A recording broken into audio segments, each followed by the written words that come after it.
Thank you very much, Andrew. All right, everybody. So one of the things that the Globe Content Studio does before it does anything else is take a look at data and run some analysis of that data. We have a proprietary piece of software called Sophie, and basically what Sophie does is put a value on every piece of content that the Globe and Mail publishes. It uses a specific algorithm that's geared toward a number of things. First and foremost, it's all about what is driving subscriptions on the platform. Secondarily are metrics that you'd be more familiar with, which would be things like page views and time spent. So what I'm showing you here is relevant not just to us, but also relevant to any of you who are posting content on your website or who are working on content on behalf of your clients. So what you see here are the top 10 headlines from our Globe Investor platform for the last 6 months.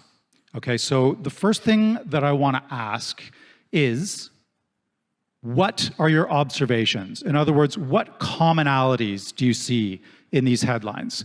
Because it's those commonalities that we look for when we're thinking about the type of content that we want to create under a certain topic on behalf of clients. So Dio here is going to take what we have called throw mics.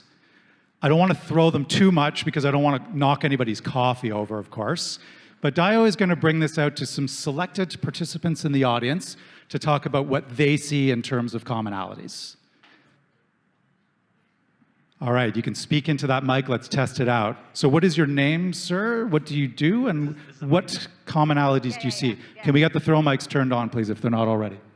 Hey, my name's Oren. Some of the commonalities that we found were that, well, my colleague and I were discussing, they all trigger a sense of concern around a possible threat, except for one of them. One of them triggers a sense of concern around an opportunity. And they're all vague enough that will trigger me to read more to make sure I understand what the headline is talking about. Okay, thank you very much.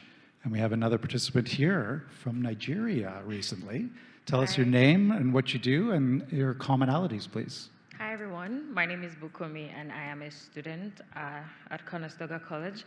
And I feel like from all of these headlines, one thing that is the commonality is the fact that they're attention-grabbing headlines, number one, and you would want to take a look at it one more time to see, okay, what are they offering me, and what's the best that I can get on this. And a particular one that just calls my attention or grabs my attention is a warning on houses as an investment. I see that headline and I'm like, okay, a warning on houses as an investment? Come on, getting a house is supposed to be an investment, right?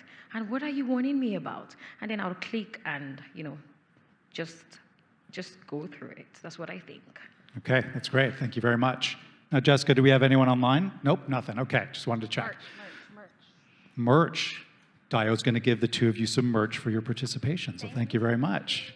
Okay, so why am I showing you this ultimately? So when clients come to us and they are looking for a specific type of content, what we want to do is give them some comfort that the content we're going to create on their behalf is actually going to resonate with our audience and with our extended audience. So we would look at headlines like these when we're trying to determine what the lineup for a series of content pieces of content or stories might be.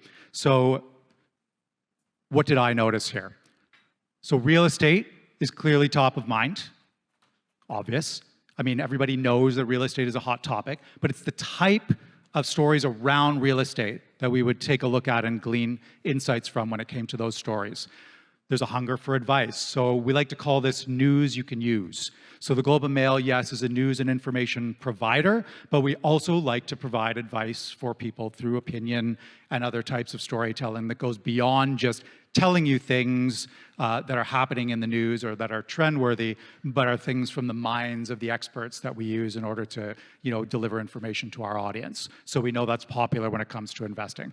And also that rewards are a hot topic. I think what that shows is that when we're in, slightly more difficult times economically, people are looking to save money, and one of the ways to save money is through rewards. So we might use these types of observations to guide the content that we're creating. Now, you always want to, build sort of a flair of creativity and differentiation, but this at least gives you a starting point, and we can go back to clients and say, listen, this is the stuff that's popular on our platform, and that's the thing that we use to sort of build on the content that we're putting in front of you.